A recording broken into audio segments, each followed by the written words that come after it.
सखियन के संग माता गौरी के मंदिर में जाथे। हम माता गौरी से का मांगत हे?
भगवान राम और लक्ष्मण वही बगीचा में फूल तोड़े बर आए हैं। तभी सखी मन के नजर पड़ गए।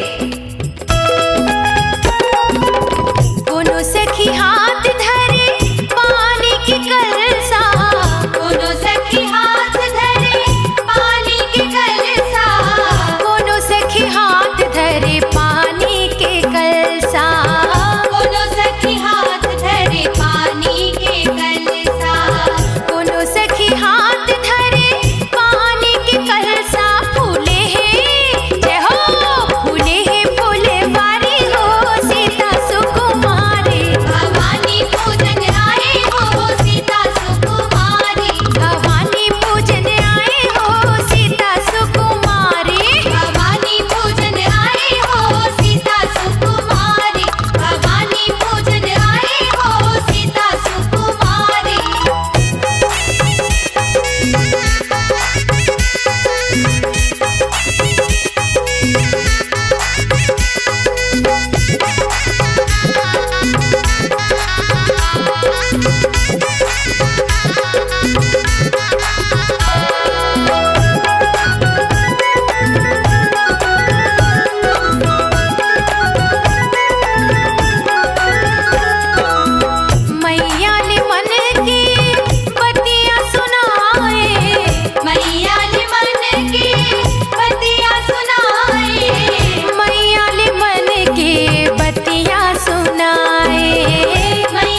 गिरजा भवानी के मंदिर में जानकी माता जाथे तब माँ गिरजा आशीष देथे।